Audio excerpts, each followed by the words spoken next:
Welcome everyone. It gives me great pleasure to invite Arundhathi Subramaniam, who's been with us, who had a long and wonderful workshop yesterday, which I'm still hearing about. So Arundhathi is I think, certainly one of the most important poets of this generation. I'll give you a brief story of her life. She grew up in Bombay, and I think this is a theme that will come up in a lot of the poems and the discussion. I think it's still more her city. I think she thinks of herself as belonging there more than anywhere else, though of late she lives quite a lot in Coimbatore and elsewhere. She's the author of 3 books of poems. So the first one was on cleaning bookshelves. This is in 2001, Allied Publishers. Where I Live, in 2005 and 2009. So this is Blood Axe in England. And then When God is a Traveler, which is the book that's easiest to get hold of. So, I think a lot of discussion will happen around this book, though I would really recommend reading all the others, from whatever I've seen of that was available, to see just how, just to see the evolution of her work. She also writes in prose, and she has 2 biographies. There's a biography of the Buddha, published by Penguin, and there's also a biography of Sadhguru. She's an editor of, again, many books.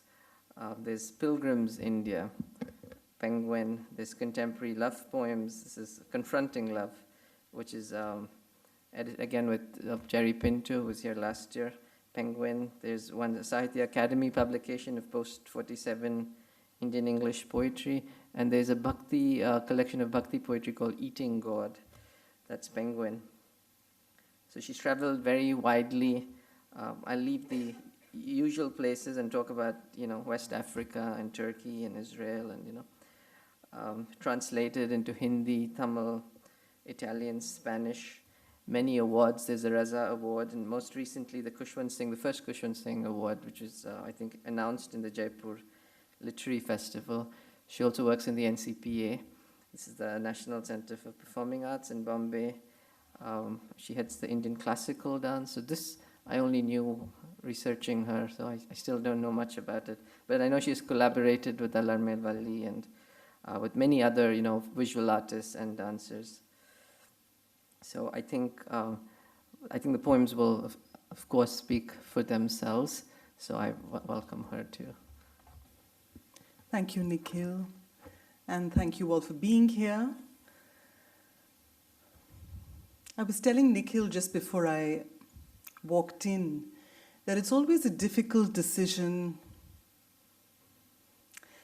deciding what to read at a reading is something that poets can work themselves into agonies over. I have a tentative list that I made on my way here, but I'm almost on the verge of revamping it. So let me just move from one poem to the other and see where this reading takes us.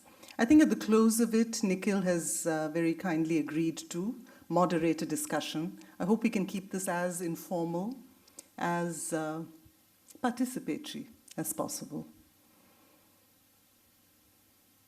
I was at a public lecture in Mangalore 2 days ago, and I see some familiar faces here. And I'm inclined to touch on a theme that I explored quite extensively at that lecture, and that was this whole business of why some of us choose to write poetry. There is really no rational reason to be doing it. It's not lucrative, it's not high profile. A lot of the time it's inaudible. And I was telling them the other day that there's even an American survey that claims that poets die sooner than other species of writers. So really no reason to be doing it. Sometimes when poets get together, they wonder why they write poetry. For a poem still unborn, over tea, we wonder why we write poetry. 10 people read it anyway. 3 are committed in advance to disliking it. Two like it and won't mind telling you so, but don't know how. Three feel a vague pang, but have leaking taps and traffic jams to think about. One is busy preparing questions about pat, ironies, and identity politics. The 10th is wondering whether you wear contact lenses. And we, as soiled as anyone else, in a world addicted to carbohydrates and conversations without pauses, still groping among sunsets and line lengths and slivers of hope, for a moment unstained by the wild contagion of habit. Bombay is the city that Nikhil mentioned and which does seem to rear its head time and again in my work. Every time I've concluded that I've had enough of Bombay, it comes and barges in. That's the nature of the city. It's an impossible city. It's a city that I keep threatening to leave. It's a city that you all know, with an aesthetic affront at every turn, a moral dilemma at every corner. It's a city that's difficult to share terms with. It imposes its terms on you. It's the city I'm trying to escape from. And now that I'm actually out of there a good deal of the time, I spend my time feeling nostalgic about it. Where I live. For Anders, who wants to know. I live on a wedge of land, reclaimed from a tired ocean, somewhere at the edge of the universe. Greetings from this city of L'Oreal sunsets and diesel afternoons, deciduous with concrete, botoxed with vanity. City of septic magenta hair clips, of garrulous sewers and tight-lipped taps, of 80s film tunes buzzing near the left temple, of ranting TV soaps and monsoon melodramas. City racked by hope and bulimia. City uncontained by movie screen and epigram. City condemned to unspool in an eternal hysteria of lurid nylon dream. City where you can drop off a swollen local and never be noticed. City where you're a part of every imli-soaked bhelpuri. City of the Mahalakshmi beggar peering up through a gorse bush of splayed limbs. City of dark alleys. City of mistrust. City of forsaken tube-lit rooms. City that coats the lungs, stiffens the spine, chills the gut with memory. City suspended between flesh and mortar and faux leather and delirium, where it is perfectly historical to be looking out on a sooty handkerchief of ocean, searching for God.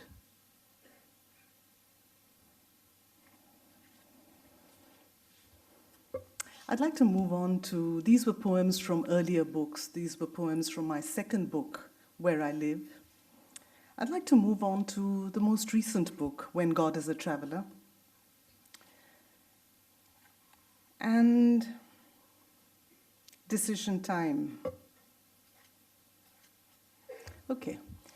I think I'm going to read this poem addressed to my friends. I have several poems in the earlier books that explore relationships with mothers, lovers, sisters, grandmothers, you know, the usual gamut.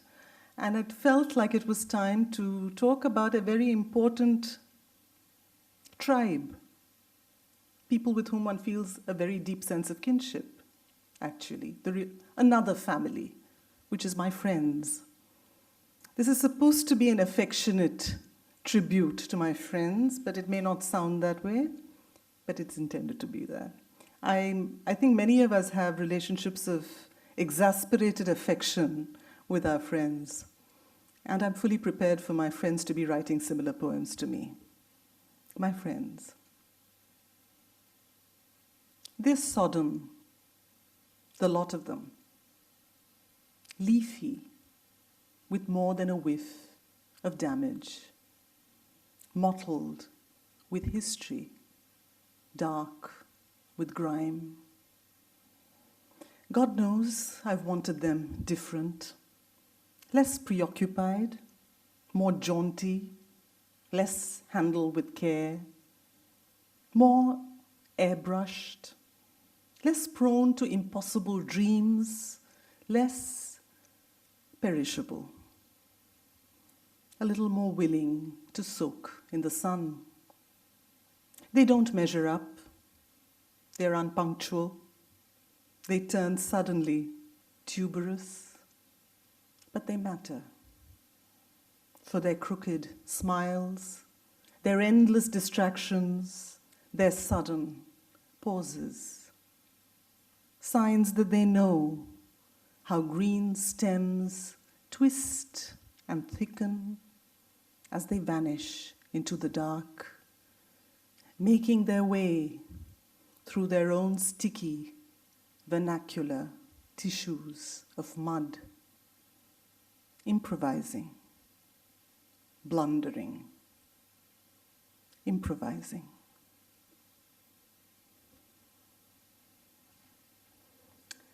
I was trying to explain to this friend of mine in Italy, my translator in Italy, I was trying to explain to him the notion of the Ishtadevta, or the personal God. It's always seemed to me to be one of the wonderful things about living in this particular culture, that we have access on the one hand to the most sophisticated ideas, metaphysical ideas of non-dualism, and we also have this lovely, vibrant, messy pantheon of gods and goddesses to choose from. It seemed like a kind of a la carte approach that I wanted to tell him about, that you can actually pick the god or goddess most suited to your own temperament. I ended up writing a poem eventually. How some Hindus find their personal gods. For A.S. who wonders about Ishtadevtas. It's about learning to trust the tug that draws you to some shadowed alcove, undisturbed by footfall or butter lamps. A blue dark coolness where you find him waiting patiently, that perfect minor deity, shy, crumbly, oven fresh, just a little wry, content to play a cameo in everyone's life but your own. A God who looks like he could understand errors in translation, blizzards on the screen, gaps in memory, lapses in attention. Who looks like he might even learn by rote the fury, the wheeze, the pali, the pigeon, the gnashing mixer grinder, the awkward Remington stutter of your heart. Who could make them his own? After that, you can settle for none other. Some years ago, I visited Benares, the city that I don't know how many of you here have visited Benares, have you? Everyone? Someone? A few nods? All of 3 people? 4? Only 4 people in this audience have visited Benares? 5, 6, huh? Oh, 7. Okay. Benares is a difficult city. I mean, I talked about Bombay, but Benares is not an easy city to be in. I didn't find it easy. I felt a deep sense of recoil. And yet, like every intense city, there is a simultaneous sense of fascination and recoil. So this is my Banaras poem that was actually triggered by a sign, an absolutely enchanting sign that I found on one of the ghats. It said, Moonlight English Coaching Centre, O label to standard label, as an Lebal. And I found that so wonderful that after taking a photograph of that particular sign, I felt it merited something longer. So it ended up being my Banaras poem. It's, I don't think I'm done with Banaras yet. There needs to be another poem at some point. Banaras, and the epigraph is Moonlight English Coaching Centre, O label to standard label. Label 1. There shall be no collisions. As long as every cow sports 5 heads, 12 legs, 8 wheels, 10 bicycle bells, and 1 moo. Label 2. This Pandit, with the cheddar cheese voice, has scratched his tummy as long as that dog has dreamt of transmigration. Label 3. No board exams here. The living are coached on dying, the dead on rebirthing, the priests on parody. Manikarnika blazes in an endless semi-final. Label 4. Pizza Hut is just 1,000 years old. Label 5. Each time he spits, he unleashes a torrent of juice, snot, stomach enzymes, and a Veda. Incredible India, you say. The universe in a globule of pan, profligate with mucus and metaphysics, sparing only with our semen. Label 6. Paul arrives from Kerala with brandy, returns with Gangajal. His sadhu friend and guide is ex-Naxalite. Label 7. Manya calls. She asks where I am. I am blank. Before me, the hotel wallpaper, a palm-fringed sea, has turned grey with the effluence of those that have lain here before me, contemplating death and room service. That evening, label 8. We hunt, we thirst, we ache, desperate pilgrims, fevered seekers, for just 1 millimeter of riverbank that we can call God-forsaken.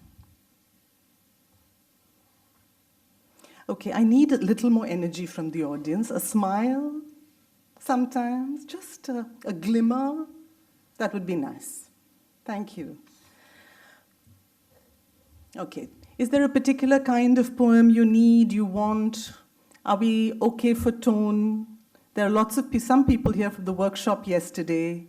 Can I have responses from them, please? Is there a particular kind of poem you want? Are we okay? Vani? Vivek? We're all right. Okay. Okay. I think it's time to shake the energy a bit. So I'm going to read my rage poem, which I have to trot out at least once at a reading in a university. Okay, it seems to call for one poem of rage. So this is my poem to the Welsh critic, and it's not in this book, it's in my previous, it's in my second book, Where I Live, where I felt that the poem seemed to return time and again to this essential preoccupation, which is the gap between where I live and where I belong. I'm not quite sure where I belong, but I do know where I do not belong.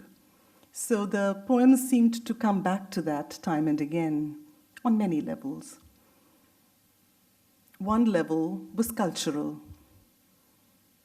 And so the Welsh critic actually exists. I may as well tell you that because that's often a question that I'm asked later. The Welsh critic exists, but he was just a pretext to write this particular poem. I would not have allowed myself to write a poem about a critic, customarily. I don't think they deserve that kind of attention, at least not in poetry. But he became an excuse to talk about a whole series of pet peeves, my rage against all those voices that are constantly telling us how to belong. All those voices that are constantly giving us prescriptions for authenticity and belonging and identity. Those who tell us how to be contemporary, those who tell us how to be modern, those who tell us how to be traditional, those who tell us how to be cutting edge, those who tell us how to be post-colonial, how to be woman, how to be Hindu, Muslim, whatever.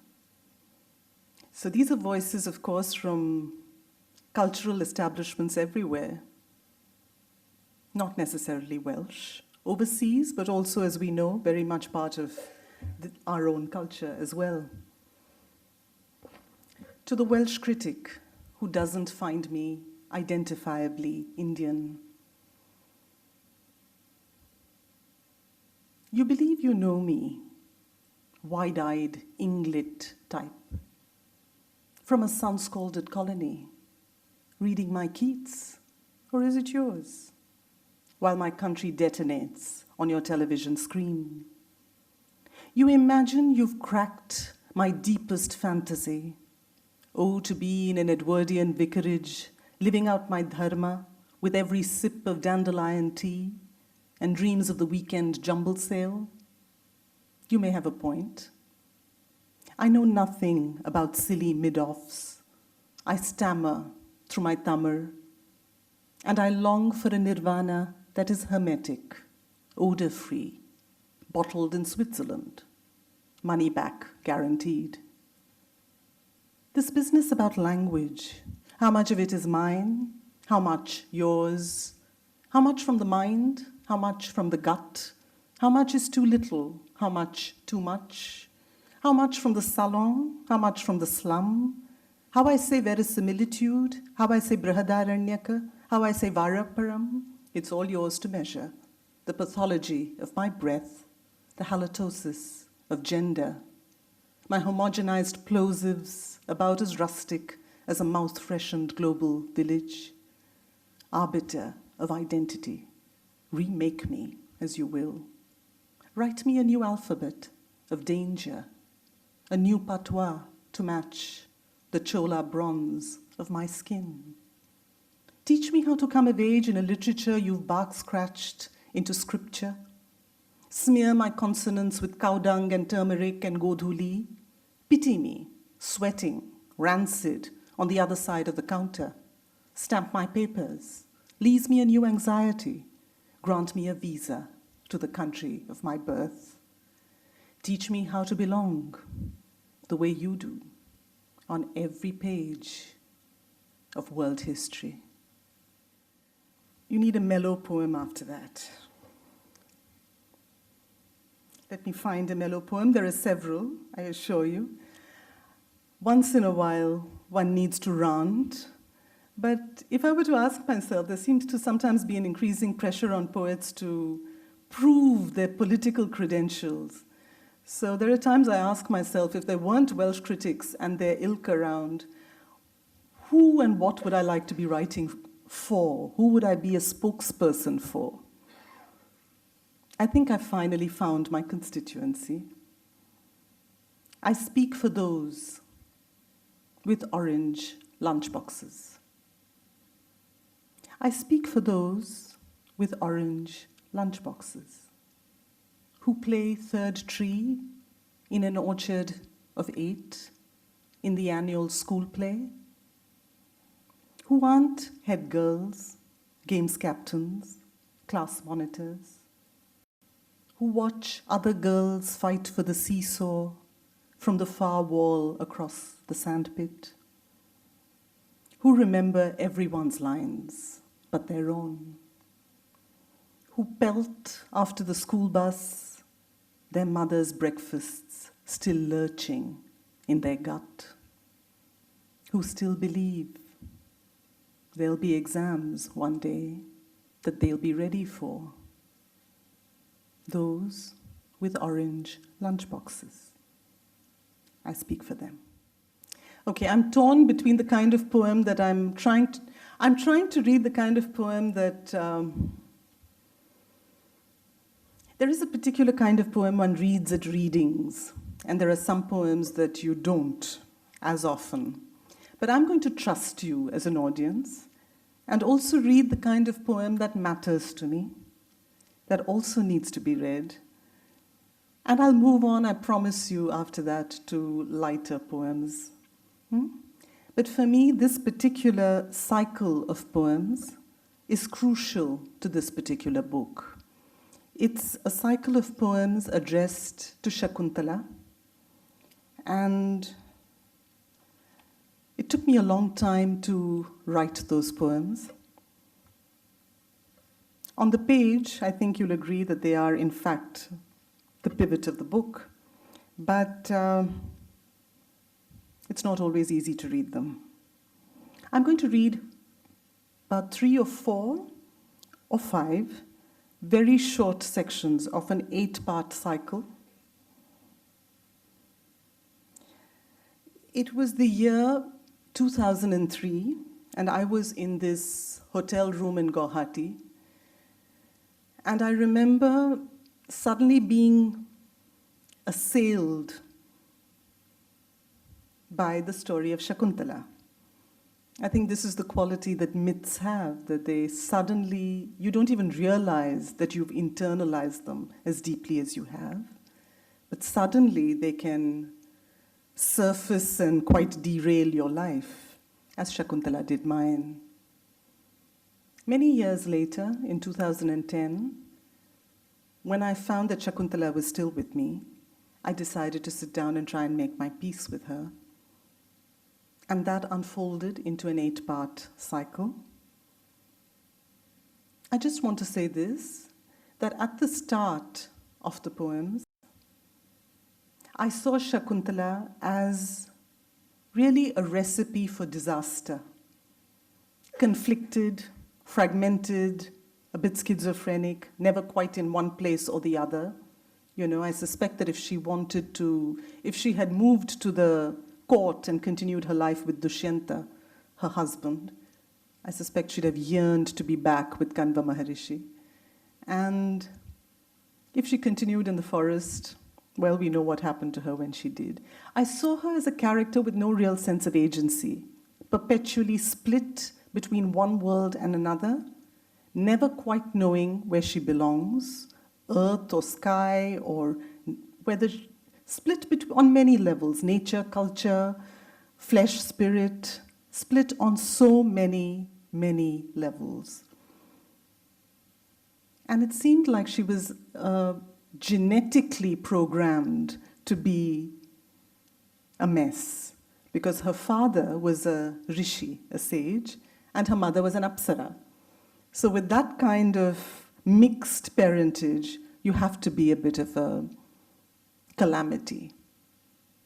8 poems for Shakuntala. 1. I just want to say that by the end of the cycle, something had shifted, and I suddenly began to see Shakuntala quite differently. It would never have happened for me if I hadn't written these poems. Suddenly, by the end, I saw Shakuntala with all her multiple identities, not as a problem, but as a tremendous possibility, with this unique vantage point, with this ability to access more than one world, a state of kind of multiple citizenship, which is really an enviable state, not a deplorable one at all. 8 poems for Shakuntala. 1. So here you are, just another mixed-up kid, daughter of a sage and celestial sex worker. Clueless, like the rest of us, about your address, hermitage or castle, earth or sky, here or hereafter. What did you expect? What could you be but halfway, forever, interim? What else but goddamn human? 2. The trick, Shakuntala, is not to see it as betrayal when the sky collapses and closes in as 4 windowless walls with perhaps a chipped Mickey Mouse magnet on the refrigerator door, or as eviction when the ceiling crumbles and you walk into a night of stars. 3. Yes, there's the grizzled sage, Kanva, his clarity that creeps into your bones like warmth on a winter evening. As you watch the milky jade of the river Malini flow by, serene, annotated by cloud. And there's a home that will live evergreen in the folklore of tourist brochures, detonating with butterflies. But what of those nights when all you want is a lover's breath, regular, regular, starlight through a diaphanous curtain, and a respite from too much wisdom? 4. Besides, who hasn't known Dushyanta's charms? The smell of perspiration, the sour, sharp beginnings of decay that never quite leave a man who's breathed the air of courtrooms and battlefields. A man with wine-dark eyes who knows of the velvet liquors and hushed laughter in curtained recesses. A man whose smile is abstraction and crow's feet, whose gaze is just a little shop-soiled, whose hair, mussed with summer wind, still crackles with the verbal joust of distant worlds. Who hasn't known a man cinnamon-tongued, stubbled with desire, and just the right smear of history? 5, and that's the last one I'm going to read today. The same hackneyed script, the same old cast, springtime, and the endless dress rehearsal. A woman, lustrous-eyed, a deer, 2 friends, the lotus, the bee, the inevitable, man, the heart's sudden, and a pest.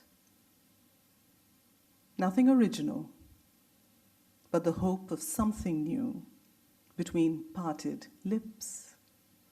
A kiss, jasmine, lapis, moonshock. And around the corner, with the old refrain, this chorus, Sanskrit, Greek, whatever. It's never close enough. It's never long enough. It's never enough. It's never. Which was, I'm assuming that there was conversion of a poem into a dance performance or something. There was a love poem called Vigil that was used by the dancer Alatni Balli. She's a Bharatanatyam dancer, well-known Bharatanatyam dancer. She used it as part of a production on love poetry. I don't have the poem here. Maybe I do. It's an old poem, Vani. I'm tempted to read, do you want me to read Vigil? Do you want a love poem? Yes? Okay. That's more useful. If you tell me what you want, I'll pull one out. I'm doing this for Vani, but if someone else would like another kind of poem, I'm happy to. Putting to dance. Okay, I'll do one for you, which was in fact choreographed. Vigil. Okay, let me give you a quick word of background. I grew up watching classical dance recitals, as many of us did, Indian classical dance recitals, being fascinated by what I watched, but also feeling this unease, particularly with some aspects of the content, where I found women pining endlessly for their, the nayikas pining endlessly for their lovers, and usually unpunctual lovers and unfaithful lovers, often those who returned with telltale signs of their lovemaking with other women. I found this aspect of it problematic always. But then, well, I've been in love and I've waited. So I think what this poem also tries to do is suggest some of the sense of ambivalence, my fascination with a particular kind of poetry, which is rich and sumptuous, and I'm very glad it exists, and my sense of resistance to some of its excesses. Vigil. As shadows lengthen, as the horizon smudges into secrecy, as the ocean withdraws into a milky November opacity, feelings begin to grow more medieval. And I long for you, as other lovers have before me, in a great melodic deluge awash through history, veined silver with melancholy, deep-throated, brine-flecked with yearning. Twilight is the light for lyric poetry, a stab of blue kingfisher poetry, a small blaze of longing and regret that is almost love, too slight for immortality, too intense to go unsung. I almost understand now why those women in those poems I've ritually deplored wandered over to their mirrors, tracing against their lips the wine stain of an unforgotten passion, coiling against their necks seething torrents of hair into a muted tempest still electric with desire. And it feels like I too could wait for you while I perform the erotic liturgies of another world. Wait for you who understands like none other the prosody of my breath. Wait for you and you alone, but only until the light fades, my love, only until the light fades. Okay, this is just a fun poem. Sometimes one just needs to have a fun poem. I think it's time for that. We talked about passionate love or romantic love, but this was just about schoolgirl love, which was the kind that one had at the age of 14, 13. This is a poem called Imran Khan. Not to be taken terribly seriously, but it's a fun poem that's part of my second book. And this Imran Khan is not the young actor by that name. This is the legendary Pakistani cricketer who was significant for many of us when growing up. Imran Khan. I remember the time we crowded into the Oberoi lobby to meet Imran Khan, a buoyant bevy of schoolgirls with satchels and prefect badges, still downy with chalk dust. We called him on the lobby phone and were dazed when he answered, until we figured out it was just a floor manager, in cahoots with a shop owner, who told us he'd driven away minutes ago in a green Mercedes and was unlikely anyway to be interested in sweaty Class 8 kids with the smell of lunch on their breaths. When we went home that night, something had already slunk into our hearts, something clammy like shame at our nerve, our bumbling forgetfulness of that old lesson that many are called, but few chosen. No, if there is, I would like the audience to be a little forthcoming and tell me what they want, and I'll try and pull it out somewhere. I'm sorry? My own? I don't have my book, Eating God, which is really the anthology of Bhakti poetry that I would like to read from. There's a marvelous poem by Nammalvar called Eating God, which is where the book gets its title from, the Bhakti poetry book. I think I have a poem called Bhakti in this book, but it's a slightly facetious poem, you'll have to bear with me. Okay, it's called Bhakti. Yeah. In parentheses, it's Bhakti with some adulteration. If you were coffee, I won't live my life in a coffee shop, getting my fix on your beans. Public lust isn't my thing.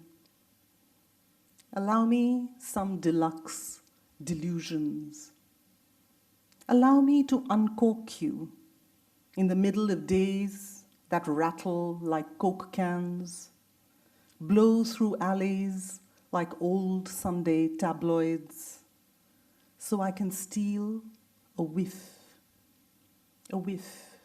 no more, of your crazy liquor.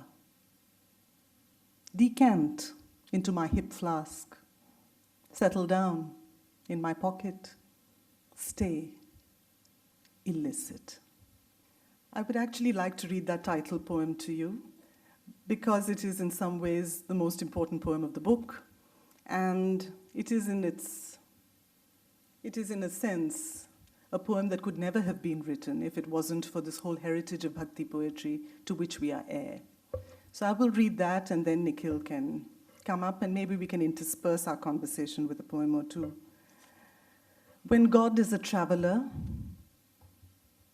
periodically I'm asked, why is God a traveler? And, what do you know about God? And how did you arrive at this particular conclusion? So I'm going to give the backstory that I can only give at a reading. There's an epigraph here that says, wondering about my namesake, which is essentially the fact that I happened to be wondering one day, I happened to be thinking about Subramania, Muruga, Kartikeya, Kumara, Skanda, the god who goes by many names, son of Shiva. There's a lovely story that many of us know, but which I'll just remind you of here, because in some ways it was a trigger. There's this wonderful time when Shiva holds out the fruit of knowledge to his two sons and says the one who travels the world and returns first will get the fruit. And Kartikeya, my namesake, jumps onto his vahana, the peacock, and takes off for his journey around the world. But Ganapati, the other son, who's wiser, or at least craftier, figures out what this is all about, and he simply circles his parents. And his parents are happy with him, he's seated on their lap, and he's given the fruit. And many years later, Kartikeya returns from his travels, and he flies into a rage when he sees what's happened. And he says, how could you? And then Shiva says, but you are the fruit, and why do you need to seek it elsewhere? And it seemed to me like a really unfair thing to do after someone has returned, travel weary, after years of travel, to tell him something that you could have told him years ago.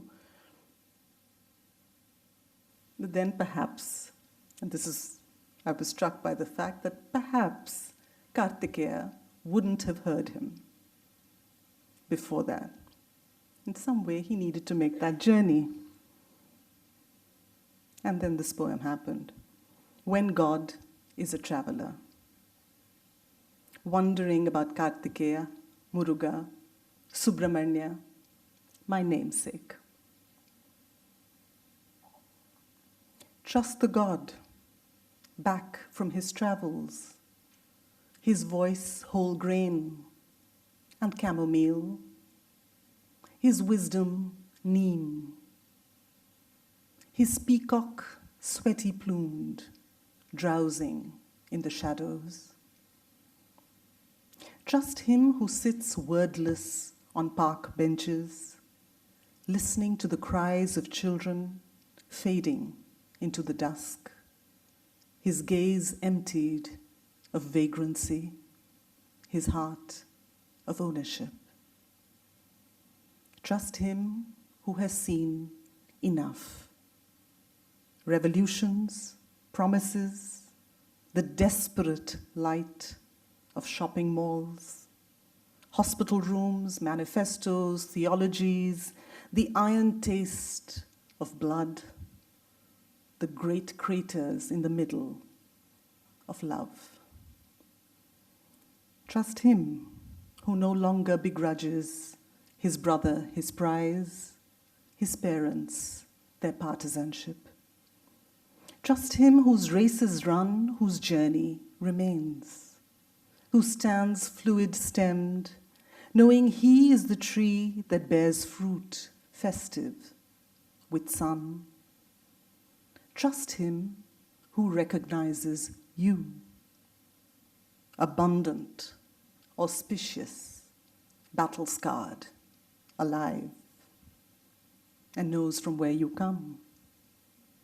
Trust the God, ready to circle the world all over again, this time for no reason at all, other than to see it through your eyes.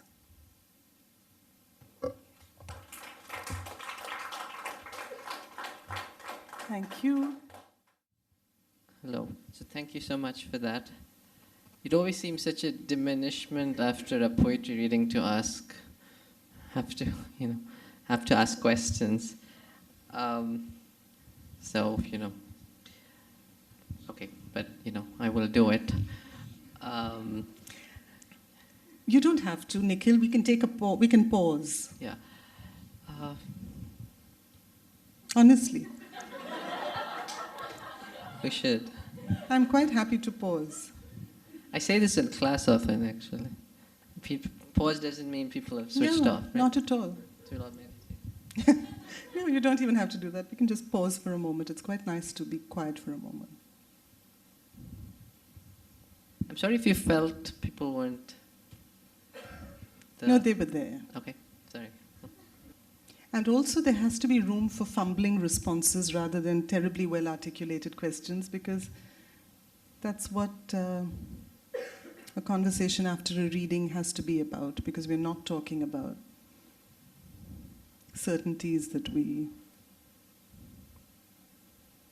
want to share as much. Otherwise it would end up being pat ironies and identity politics. Okay, whenever it feels right. I feel a lot of pressure. But whatever I ask, please interpret it as, expansively, and feel free to disregard most of it. I guess one question I do want to ask is, have you ever thought of writing the long poem? Or just because that's a large question, and at some point most poets feel the ambition to write the long and maybe the narrative long poem, and I was wondering about your thoughts on that. Long in terms of the number of pages, for me the Shakuntala poem is an 8-poem cycle, which is about as long as I get. And it's happened only with this book. In the previous 3 books, there was never a poem cycle. But even in a poem cycle, I think I'm drawn much more to the lyric poem, really, rather than the narrative.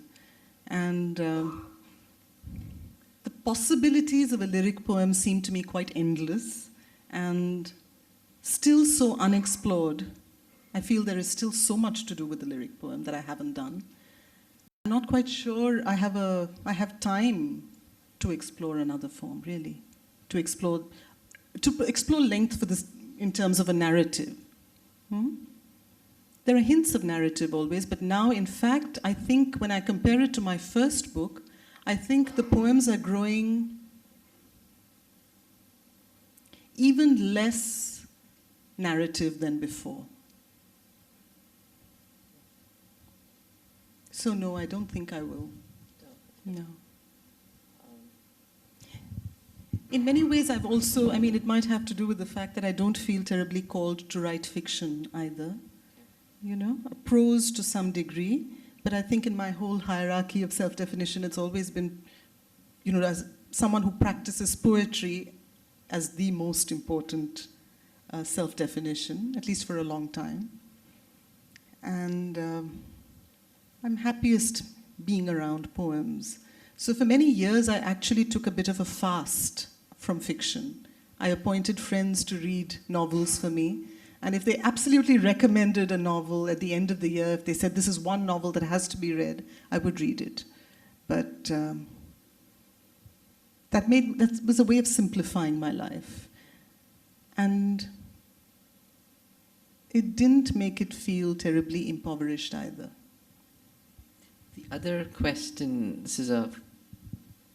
I don't quite know how to ask it, but this question about clarity and obscurity, and I think all of your poems are amazingly, there is a clarity, no doubt there are many levels, but I'm saying on the page, and I was also struck by the way you read it, where it's you go even within the line, almost word by word, often the way you articulate it. So I was just wondering if that tradition of modern poetry, which where there was a lot of, I'll just say obscurity, though that sounds a bad word, but it did open up certain, in high modernism, certain possibilities of sound and meaning that maybe the clear poem didn't. I just wanted to think of how how you must have thought about this issue. I was talking to the workshop participants about this yesterday. Two things I figured after many years of apprenticeship were important to me in my understanding of poetry. One, I realized I felt a sense of kinship with the image. The image has always remained dominant in my work. So if we were to be reductive and posit a polarity between the poetry of image and the poetry of statement, it's the poetry of image that I would be inclined towards. But of course, there is no such polarity in practice. So what you're trying to do is to move from image to statement. If you had that statement at the start of your poem, it would be a disaster. But if you arrive at a statement through image, it becomes something else. So for me, to take the cue from the image has always been important and continues to be hugely important, because as I said to them yesterday, I really think the image is far more intelligent than I am. So for that, I owe a great debt of gratitude to all the poets who have, in fact, made metaphor terribly important. So many, from the Sangam poets to Wallace Stevens. But just the beauty of the image seems to me to be inadequate if it isn't held up by tone. By tone, I mean my reason for being in this poem, my reason for following this poem and seeing where it takes me. Otherwise, one could just end up with just a jumble of seductive images, but little else. That's the way it seems to me. So I feel very drawn to the image, but I also feel very drawn to tone. without tone, I lose the integrity of my poem. I lose the axis of my poem. So clarity, yes, but it became quite clear to me also as I was practicing poetry and reading poetry that in the best poets, the poets I enjoyed, there was never a choice. It was never about either or. I didn't have to choose illumination and forget and say that I prize the poetry of clarity over the poetry of shadow. That in fact, in the finest poets, illumination and shadow went hand in hand. And I never had to choose. And I had no problem with that, because for me that was what I loved about their poems. That I understood, even without quite understanding. For me, that remains important even now. And clarity, yes, but clarity is certainly not anemic simplicity. If it is that, no. And complexity, certainly. Texture, yes. You're inviting your reader or listener into a complex, textured experience. But if it turns into turgidity or obscurity, no. The last question before we invite questions from the audience. Again, however you want to talk about it, but the idea of the spiritual and the craft of poetry. I think I realized, and this happened around, let me peg it on a real experience. Around March 1997, I had something that was like a near-death experience. And I'm not dwelling on the experience here as much as the fact that when I started coming out of it, I realized that there were vast areas in myself that could not be mapped at all by language, that there were places that just made language feel like ashes in the mouth. And much as I love language and I love juicy polysyllabic words, and I still do, I had to find a way to allow the pleasure of language to exist in my life, knowing that there were going to be these big holes into which those words could never enter. So if there's something that started to happen after that, gradually, not immediately, gradually, it was the fact that I realized that the poems were growing more porous and more perforated, and I was growing more conscious of the role of the pause, in fact, in the poem. And I realized that all those blank spaces on a page of poetry mean. They're not there randomly. They're there by design. And they may not mean something, but they are in fact the source of a poem's life energy. And if you overlook them at your own peril, because they're going to come and trip you up. Particularly if you hang around words, you better make your peace with pauses. And then you begin to find that as you make your peace with pauses, they're actually rewarding. So the poem started changing as a consequence. I think they're a little more open to bewilderment, a little less anxious about being understood. Okay. We can have questions from the audience. Is there any poem is there someone here, someone was at the workshop yesterday, Shivani, or someone mentioned a couple of poems and I don't? She's not here, of course. And I said at that point, that's the one I will read. What is the poem you mentioned, Shivani? Did you mention Andheri? Were you the one who mentioned Andheri Local? Okay. I might do 546 Andheri Local, which is an old poem. It's from my very first book, and it's a short poem. It's a city poem. It's about the absolutely matchless experience of traveling on a Bombay local. And I don't know how many of you have had that experience. You have? You're from Bombay. You're from Andheri. This poem is for you. Okay? Also for Shivani. 546 Andheri Local. In the women's compartment of a Bombay local, we search for no personal epiphanies.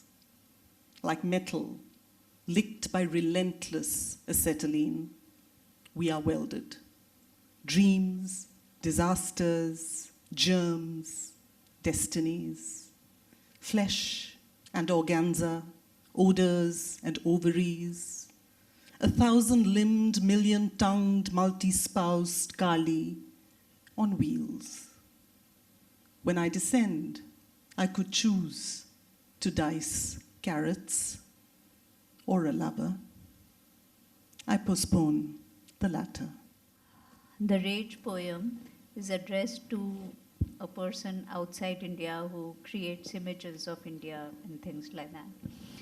I felt it would be nice if someday you wrote, if you felt that rage, towards people in India. Well, I have, but that apart, I think I also preface that poem always by saying that there are dogmatic voices we encounter almost everywhere. I always make sure I preface it by saying that, because I almost always have a particular image in my head when I read that poem. So the Welsh critic is just a ruse, honestly. The Welsh critic is an excuse to talk about all kinds of voices. You remember we talked yesterday about pegging something on the concrete. So you're often using one particular image as a device, one particular person as a device more than anything. It gets so particularly defined due to the last line of the poem. I mean, you know. The world history? Yeah. Yeah, it's a bit of a savage poem. It is savage. So, hi, I happen to be in Arta Galata in Bangalore, and your latest book happened to be there. And I remember reading Bhakti, and it was for no reason that I picked up that book, because, and then we had a little bit of a welcome thing for our first years, and Nikhil read that poem. And I remember the word illicit. I remember reading, and I don't read a lot of poetry. So, and I don't remember anything at all ever when I read it. So it was really nice to hear it from Nikhil and then hear it from you. So that was just a comment. I'm really glad to have. Thank you. We are all really glad to have you here. But Thank you. yeah, and we are a reactive audience. We just were trying to not distract you. That's why. I can tell you this, I am never distracted by a smile. We didn't know that. Now we'll smile at you.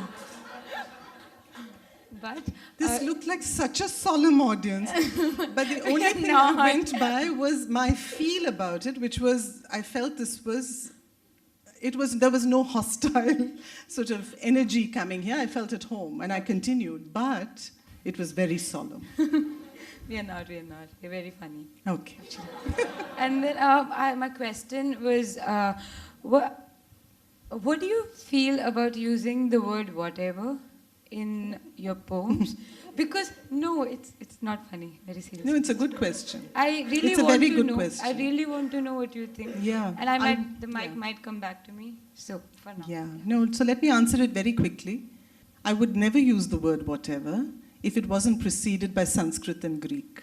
You understand? So you use two words which are loaded, and then you use toss it off. That's part of, you want to use two heavy words and then a very light word. So you're actually suggesting tone in three words. You're trying to. That's the attempt.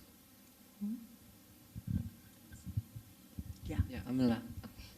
Yeah, I'm sort of hijacking the mic here, sorry.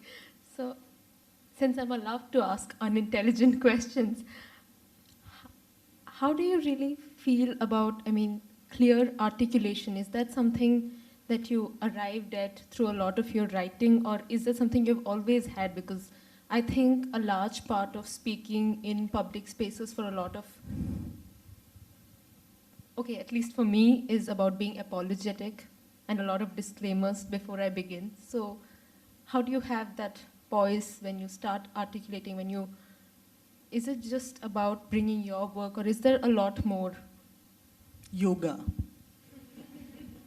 No, I also think, this question can be answered on, what is your name? Amala. The question can be answered on so many levels. One is just the fact that don't forget that I'm not a performing artist, as in I'm not unfolding the raga right here, right? I'm not dancing right now. These were written earlier. So I always think that those of us who have that privilege, we're really lucky that we don't actually have to create at this moment. I wouldn't be able to create at this moment. But I've gone through the process, let's say, of agonizing over each of these words, some of the lines, wondering about line lengths. I've been through that agony, let's put it that way. So what I'm bringing here is not that. What I'm bringing is a fairly conscious utterance. That's the difference. Thank you. Your poem, The Orange Lunchbox, you said that that's where, you're speaking for that audience. Being a poet, and also since most of us we are from this academic space where we already have a voice, where we have the agency to write not just for ourselves, but also on behalf of somebody, right? So just this poem makes me wonder how do you actually, being already, one of those people that people read and, you read for them, and how do you fit that with the position of actually probably speaking for some voices which are not even heard? It's a personal question, but at the same time, just being an academic, being a poet of so much of caliber, how is it that one takes in all the stage shine at the same time, also have that orange lunchbox always playing at the back of the head? Just have some thoughts on that. What is your name? Sonia. Sonia. I think, Sonia, the one thing that I'd say don't forget is that poetry really, the way it is practiced today, is a very marginal form. So it's not like I'm standing in the spotlights in the stadium and, I haven't turned into that diva at all. Because I can't, even if I wanted to. That's not where poetry is at. For a while, I used to write at least articles. Journalistically, I used to periodically lament the fact that poetry occupies this kind of marginal space.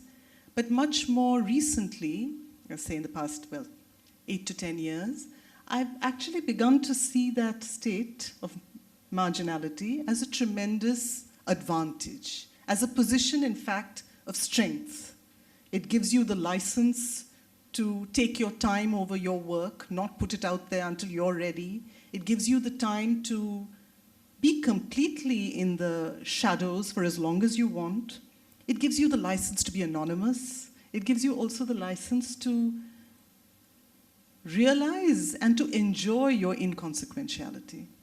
So I've never forgotten that lunchbox girl because I've been her, and it doesn't feel that long ago at all. Ma'am, thank you for your talk. This is with regard to, you spoke about belongingness, and this is with particular reference to your equation with Mumbai. So I just want to know, first of all, how is your take on Mumbai, and where do you feel like you belong the most? Such a tough question. Tough one. No, this is partly because I am from Mumbai, so you are. So I really empathize to a certain extent with your Mumbai poem, and especially the Andheri one. Yeah. Apart from the ladies' compartment.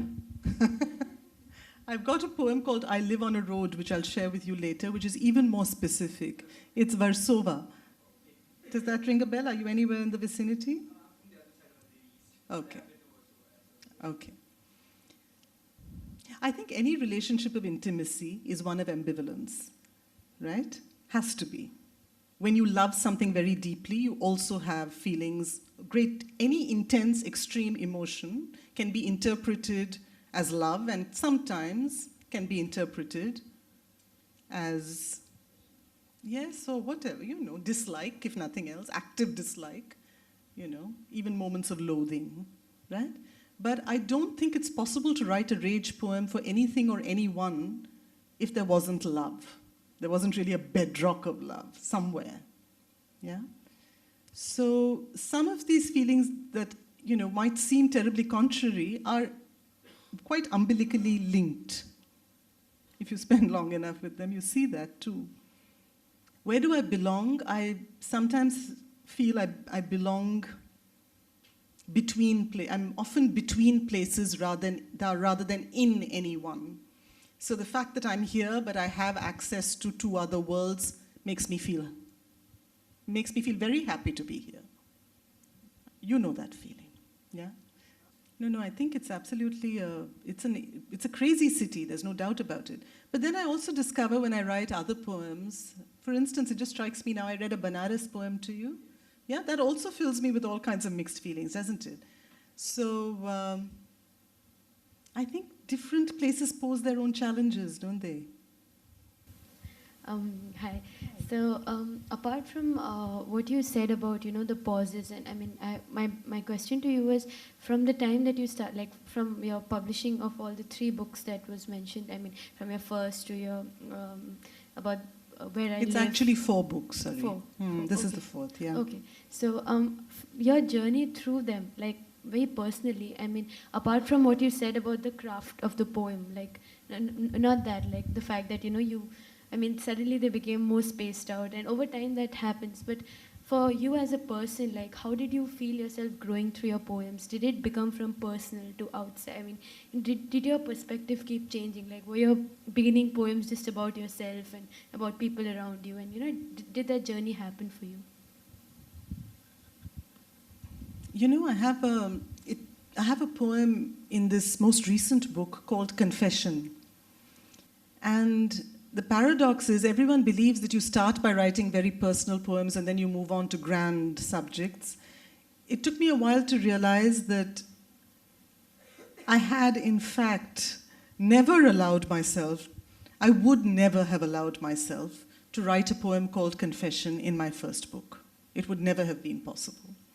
So I think it's also time to look at, for all of us, I think it's time to look at the idea of the first person singular, as we were saying yesterday. That the first person singular pronoun can be, the I can be just a device. So it doesn't necessarily mean that I'm talking about me any more than, if you were to use it, it means talking about your private life. It doesn't. So I think I used the word I, and I continue to use it, but I use it differently today. I think that's what has changed. I use it quite differently, with a greater awareness of its very radical power, which I think it has been trivialized far too much. Often women writers particularly are patted on their backs for graduating from the I to the we, almost as if now they've learned how to talk of subjects of great import. I find that a slightly limited way of looking at that work, because the I is a tremendous possibility. The subjective can be a tremendous possibility if it is used. And the more consciously you use it, I think you become more aware of that. So I think that has changed. And on the other hand, if I were to look at recurrent themes, love, death, existential questions, relationships, place, politics, gender politics, all of that, I think certain concerns have been there from the very start. That hasn't changed. The what hasn't changed as much as the how. So it's not like I'm now writing about other themes necessarily, but the how has changed. And there is a particular engagement with archetypal figures in this book. Archetypes like Shakuntala, Subramania, and so on. Hi, I'm Arushi, and this is one question that I've always wanted to ask any poet that I could have ever encountered, that how did you start writing poetry?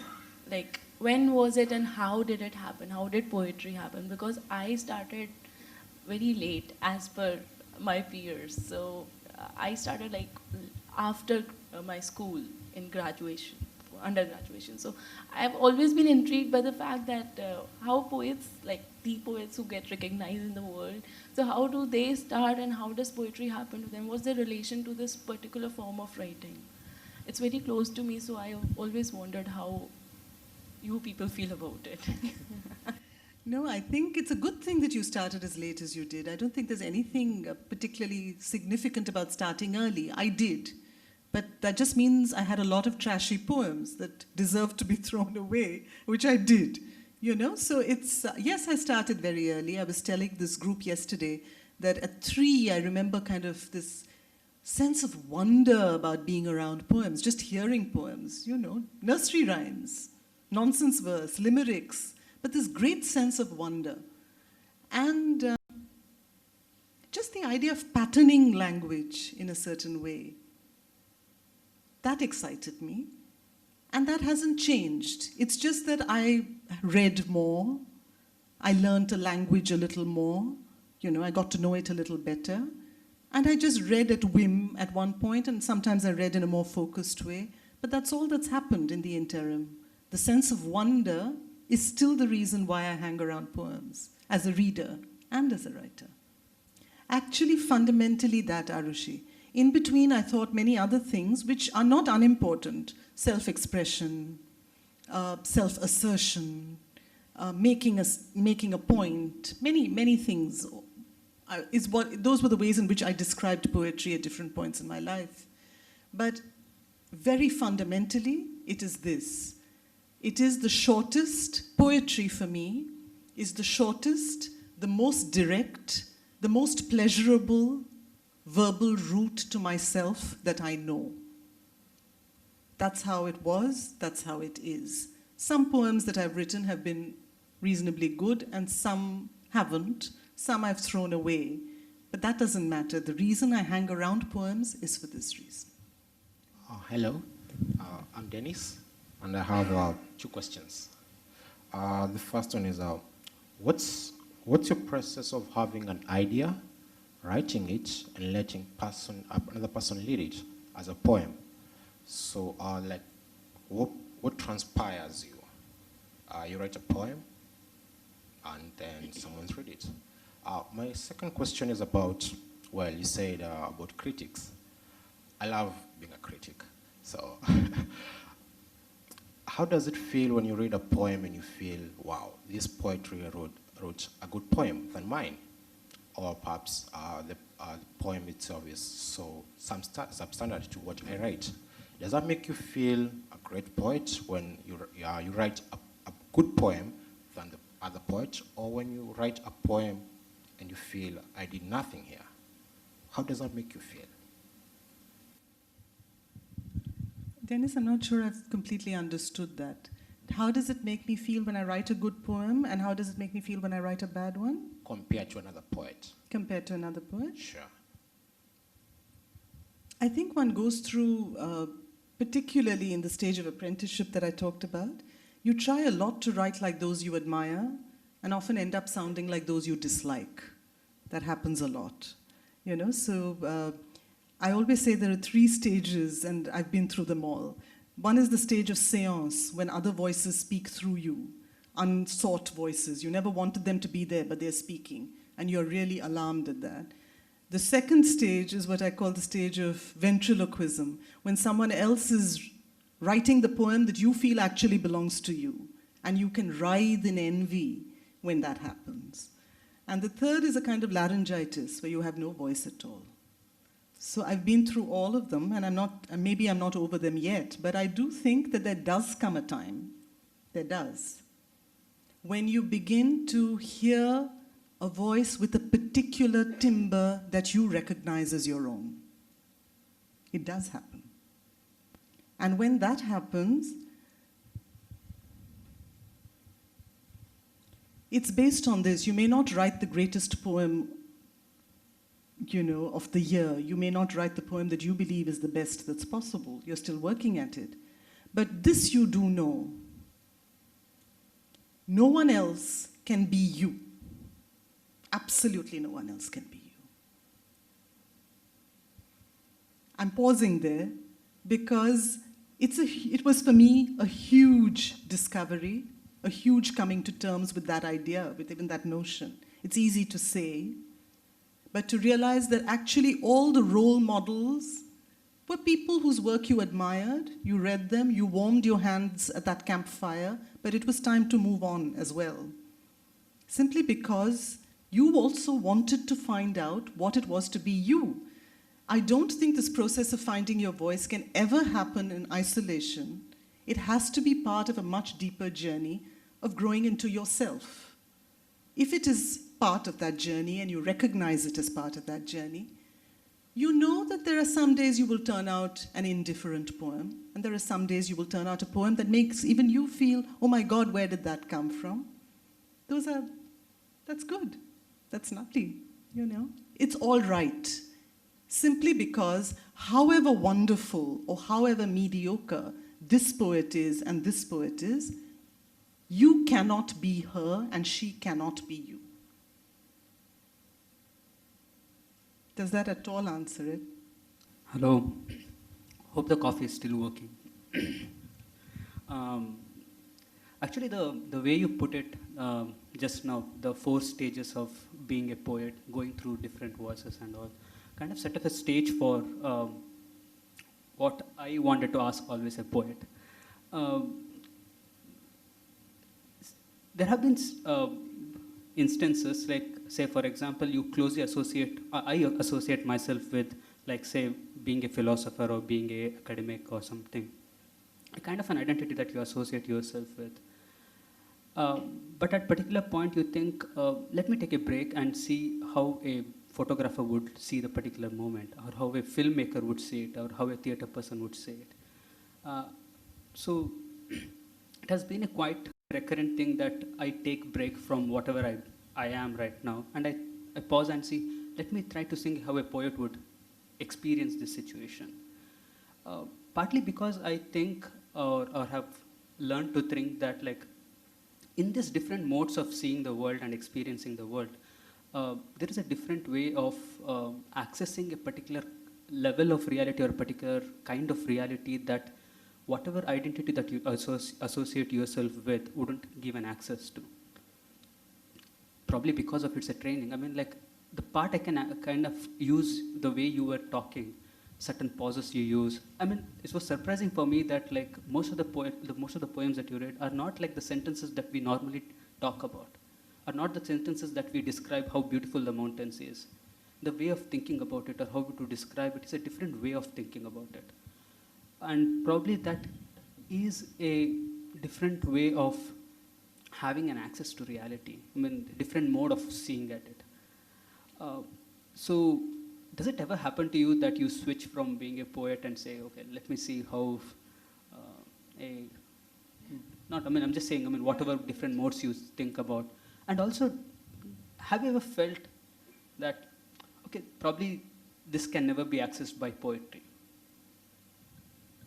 Exactly what I talked about, that earlier, that there are whole areas of myself that cannot be accessed by poetry. This was very clear to me at one point in time. I'm trying to get used to that idea, but there are many, many. But, what is your name? Varun. Among other things, among other identities.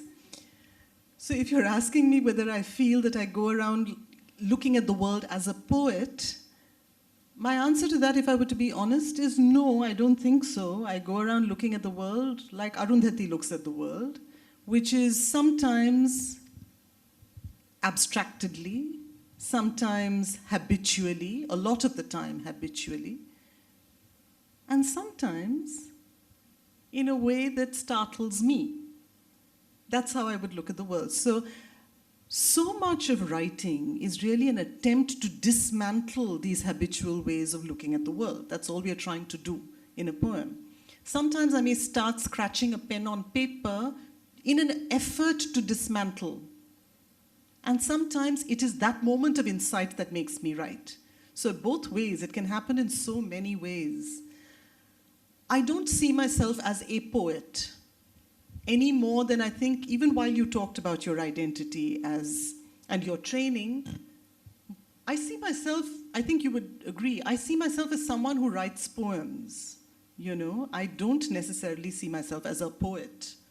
So those nouns are shorthand that we use to communicate with other people. I need to use it in a biodata. But I see myself as someone who likes to be around poems, read them, sometimes try to make them. I think we all live much more in the verb than we do with the noun, except that all these pressures of self-definition that are placed upon us from so many quarters, from our parents to our teachers to social media, everyone wants to know what we are. Sometimes we may begin to believe that we are that noun, but actually we are not. We know that. Yeah, we are not. Hello, myself Samvartha. I want to know what are the, you said a lot of your poems that you have actually thrown away. I want to know which are, why did you, what was the point of decision making which made you said, okay, this is the poem which I don't want to own. I want to throw this away. What were the reasons? It's something which I'm curious to know. Thank you. Yeah, I try not to get that violent about poems at this point in my life. I did it a while ago when I just trashed stuff that I didn't like. Now I think I've learned to keep drafts because at some point you might actually go back to an earlier draft and pick out some lines from there that work somewhere else. So there's really nothing like a completely useless poem, you know? But what I was responding to was Arushi's question, which is, when did you start writing? And I started writing at, as soon as I could hold the pen or the pencil, right? I started trying to make poems. I used to sing them and, just have fun with them. I don't really believe those needed to be kept. I'm quite glad I put them away. When it came to my first book, the only poem I kept from a very large period of my life was a poem that I wrote at 19. My first book was published when I was 32, So that one poem is perhaps the only thing I kept when I was from the age of 19. All the other stuff that I was writing in my teens, I don't think I deserved necessarily to keep. Or even if I'd kept them, they certainly didn't need to go into a book. Why? You're asking me, how did I take that decision? How did I know? You try to smell it out. You sniff at it. You have to trust the olfactory sense, finally. Really. Really. You hang on to craft, you work with image and tone and economy and surprise and all those things we talked about, but eventually you have to sniff at what feels like it smells of integrity. Not just beauty, integrity also. And then you hang on to that. Back with a question. Okay. So there is this particular image that I've always associated with any woman writer, not just a poet writer as well. Ill woman. Any woman, and not ill, any woman. So it has that writing empowers you in certain ways, and not just always not just as a feminist or somebody, just as a woman, as an individual, writing empowers you. So I don't know, whatever poems that you have read till now, they're all a very personal expression, your own take of things around you, and your impression of things. This is more than a question. This is a request that with your next poem, if you have certain poems which you feel really empowered after writing or while writing, or it was an expression of empowerment. So I want you to read something from that. No, wait a minute. You're saying that the poems that I read were personal, and have I written a poem that was empowering? Yes. Okay, two things, Arushi. The personal, I'm responding to that first, okay? When I introduce a poem, I might offer a personal point of view. This is a device to actually invite the listener into a space. If I say I in the poem, it is not the autobiographical I. So let us not at all assume that this is personal. If you mean personal, by personal you mean the life of Arundhathi. No.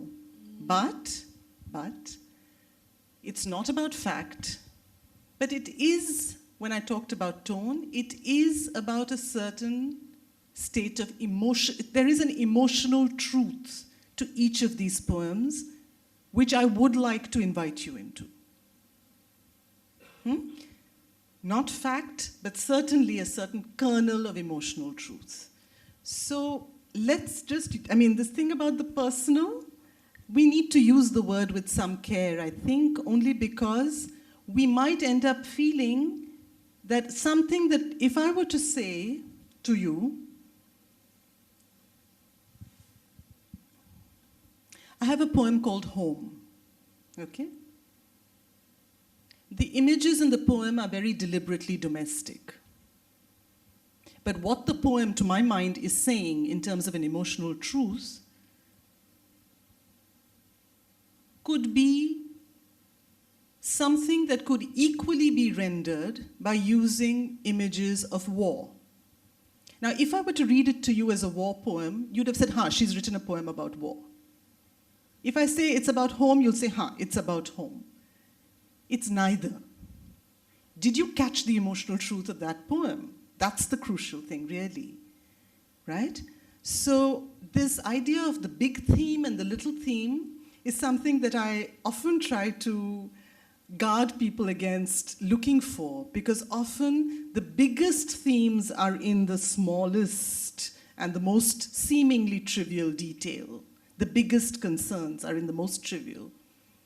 And sometimes the enormous image can just make for a poem of cliches and nothing else. So the big grand sweep doesn't necessarily mean an impersonal, generic, cosmic poem any more than the little one. There are some good effective poems and there are some ineffective poems. That's the only kind of distinction I know. Empowering, oh gosh, I don't know what would empower you, Arushi.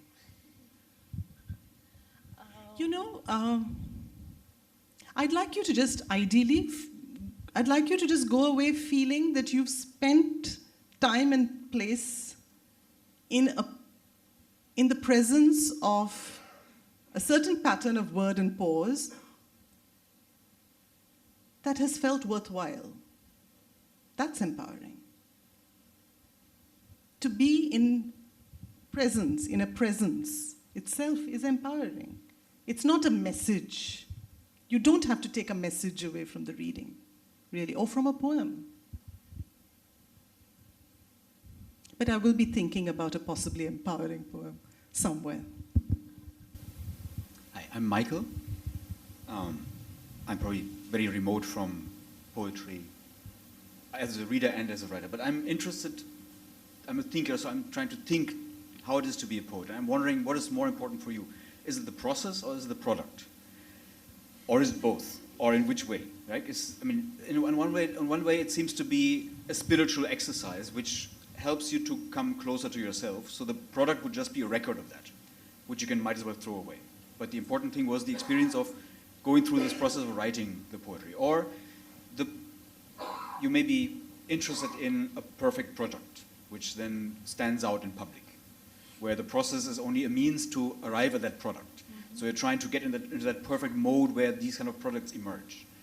So if I may guess, you will probably say both. I'm going to say both. I have to say both, Michael, because yes, of course, the journey is rewarding, but if there wasn't that end product, it would be frustrating. Even if, as we say, we just abandon poems, we don't finish them and all of that.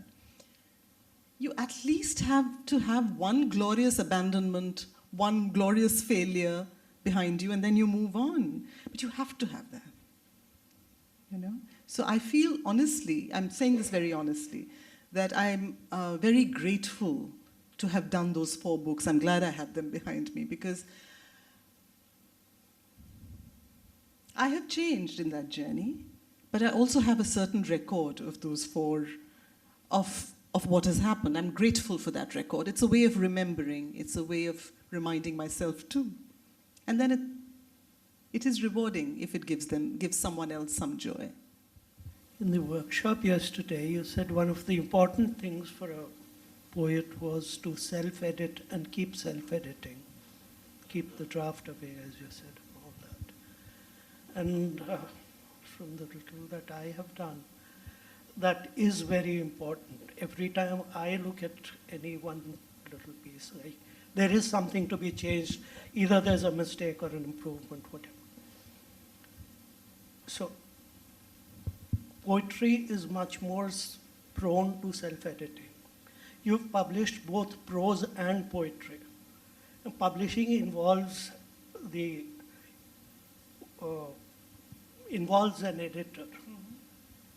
How much can an editor, or does an editor intrude or help in one or the either or both?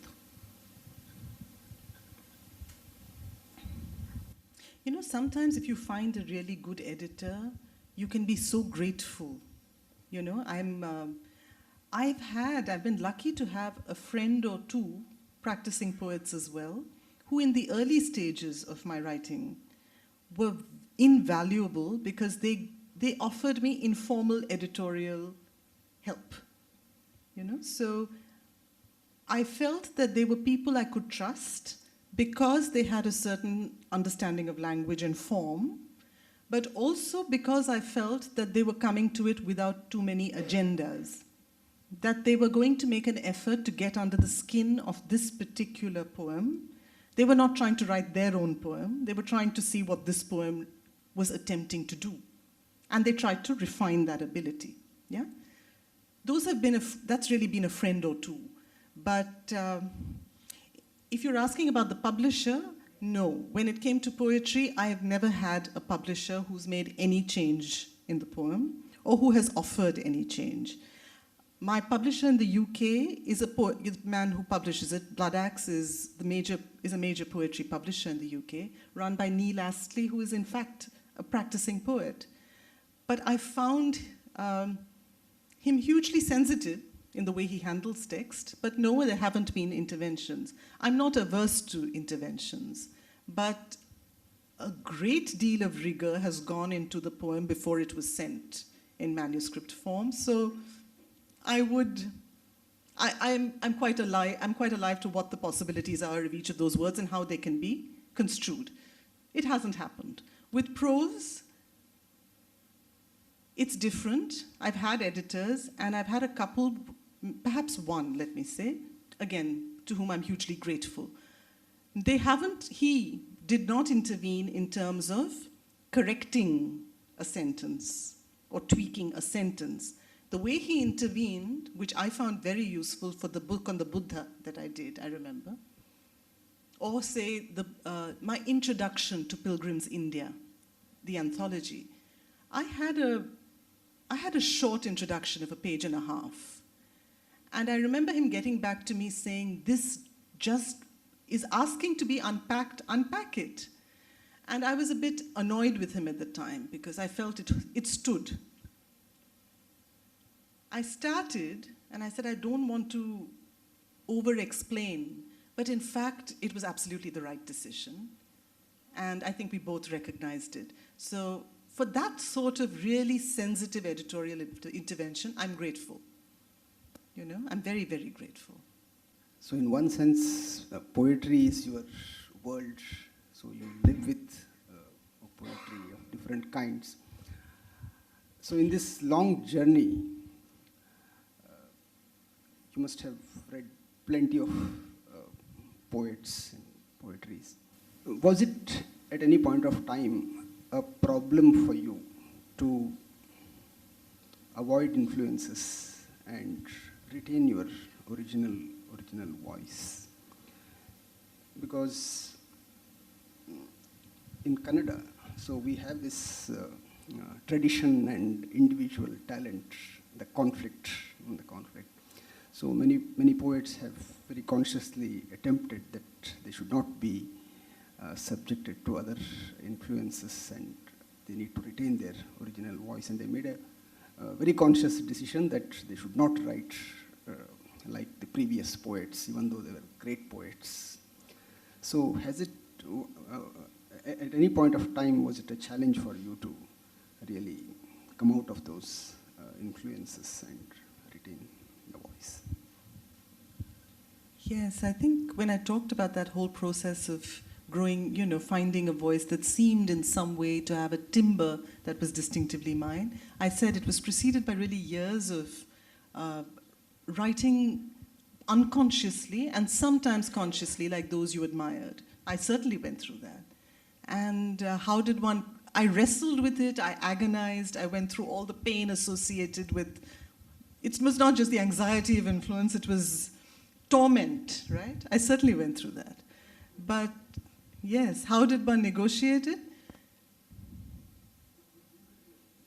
Oh, who did I admire?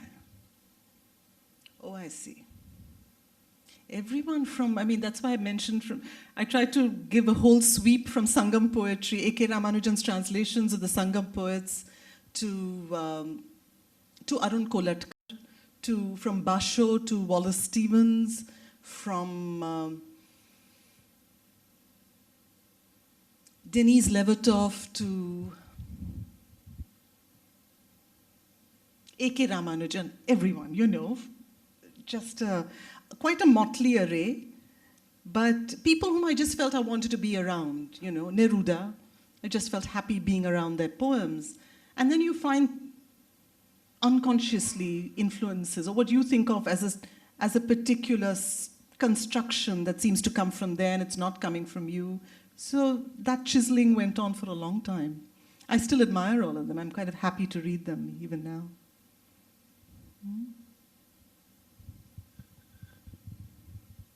Okay. Thank you so much, Arundhati. Thank you so much. Thank you. Thank you. Thank you so much.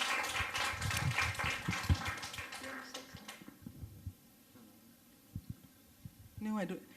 Thank you for staying. Thank you for being a wonderful audience, and I hope the interaction can continue more informally now. Thank you.